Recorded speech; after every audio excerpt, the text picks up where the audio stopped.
Hello, my name is Andre Petrie, and you're watching the Black Man Podcast, a safe place to be heard, not judged.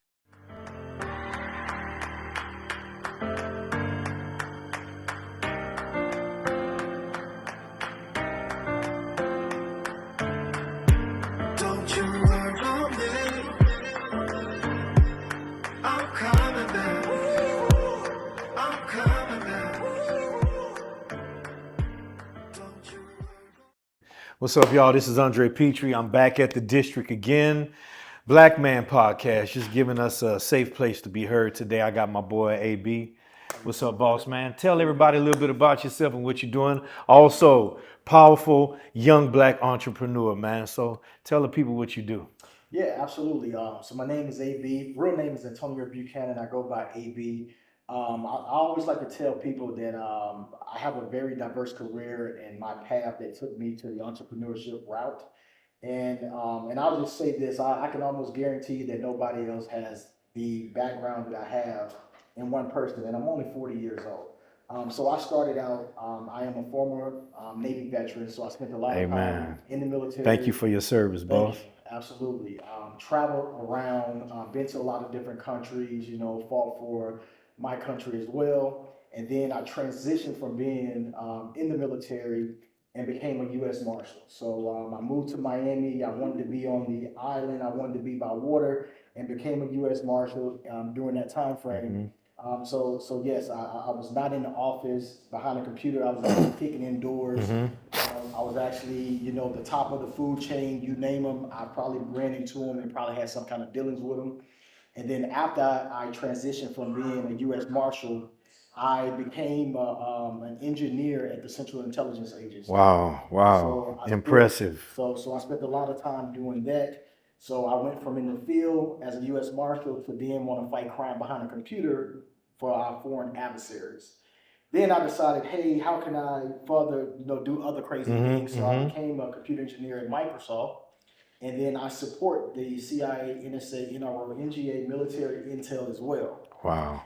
And so at that point, that's when I decided that I wanted more for myself, right? Because I was always on somebody else's time, Got doing you. the things that they Got wanted me you. to do. Now, don't get me wrong, I had a very successful career, but I wanted to build a legacy for me Right, and right, my right, family. right. And so that's when I decided to go to the entrepreneurship route and become a full-time real estate investor. So is this something you always wanted to do, or you just felt that switch? God pulled you into this direction. Yes, so I've always wanted to be an entrepreneur because of how I operate in my mindset. In terms of what it was at the time, I didn't know, right? And so what pushed me in the real estate direction is because, the people that I looked up to at the time, Warren Buffett, Bill Gates, all of these billionaires that I looked up to, they had one thing in common, regardless of, Bill Gates, he was a software guy. Warren Buffett was a market guy. But the one thing that they had in common is that they all owned real estate. And so that's when I made a decision to learn everything that I needed to know about real estate in order to build a legacy and generate that passive income that will allow me to leave the job that nobody could tell me what to do and how to operate. So, because I'm an entrepreneur as well, I tell the viewers, especially our young brothers, like, this is not easy. When you stepping out and you doing things that's against the norm, what advice would you give them? Because everybody moves different. Yes. Everybody's drive is different. For me, no was never an answer. You tell me no, I'm gonna find another way to go because I'm just hard headed like that. And my dad was no nonsense. So, from your perspective, what advice would you give somebody that just want to step out and do something besides punching the clock and working for somebody? Yeah, absolutely. I always tell people this, man. Like, I know now we live in the social media era where everything is glamorized. Right. Right? Hey, I can get you to make 10,000 in 5 minutes and all this other great stuff.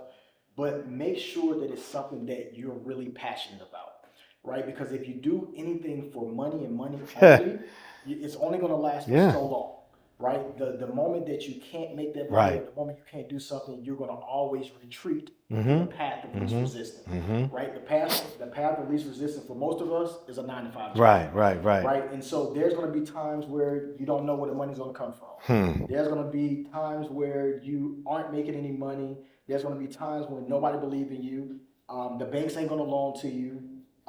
You know, you got to figure out how you're going to pay your rent, your mortgage, your car note. If you can be okay with all those things, then I would say go to entrepreneurship. Right. Because there's going to be times where things are going to go up and things are going to go down. You're not going to always be on top. Right. Right. And so that's one of the first metrics that I use to tell somebody if they are ready for that. So you have to commit to whatever it is that you're doing and not let it be just a fad that the whole social media world is kind of going through. Right.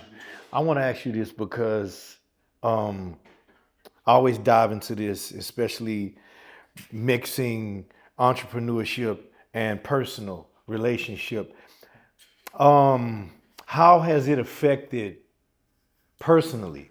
Because when you're chasing a dream and you want to have somebody that, you know, you want to share it with, what are the ups and downs or what are the pros and cons of that?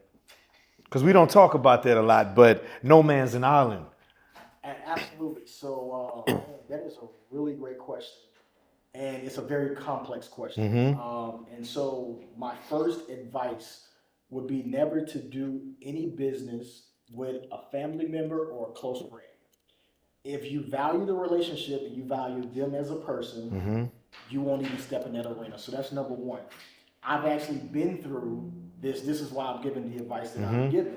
Because most of the time, the people that are closest to you are the ones that will probably screw you over first. Right. A lot of people, because of the relationship that you have with them, they feel like they don't have to necessarily meet the qualifications that you would set out for somebody else. Right. And sometimes they get lazy, right? All like, no, that's my boy, you know. Right. Man. You know, he know we going down to South Beach this weekend, so I don't have to work on. They don't know how to compartmentalize and separate. Correct. And so at the end of the day, you want to be profitable. You want to be a business.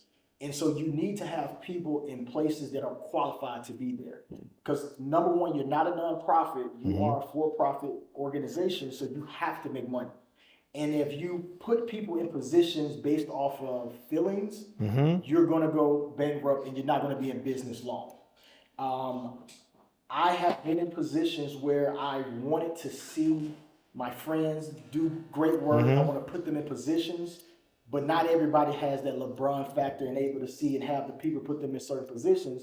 Because what I found out is that when I do that, I end up wanting it more than they do. Right? At some point, that drive goes down, the money starts to come in, and they can become lazy, and they kind of just stop doing work. And it's funny that you say that.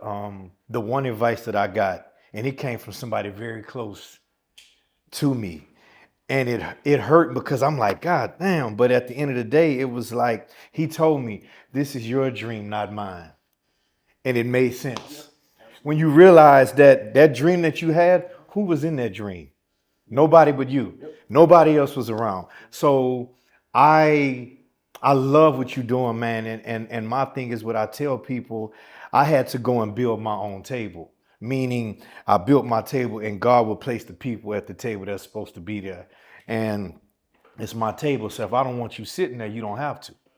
So I admire what you're doing, man. And before we close out, I always ask everybody, what advice would you give everybody? What advice would you give anyone like just stepping out? Not, not particularly doing what you're doing, but just want to step out on faith and follow their dreams. What would you say to them? Yeah, absolutely.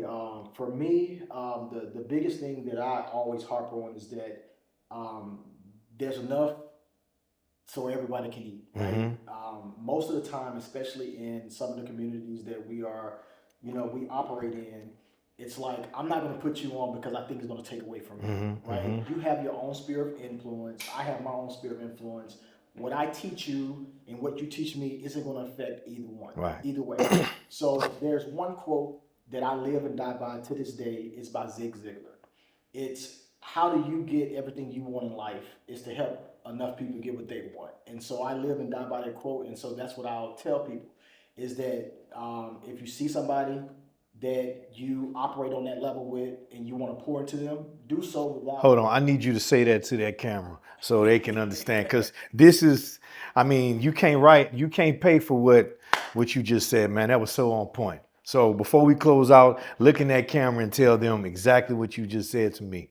Yeah, absolutely. So, in terms of helping people and eating from everybody else's table, we as a community sometimes think that because I help somebody, I'm going to then take food off my table.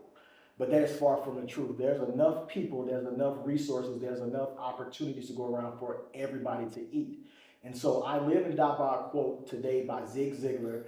And that quote is, in order for you to get everything that you want in life, you got to help enough other people get what they want.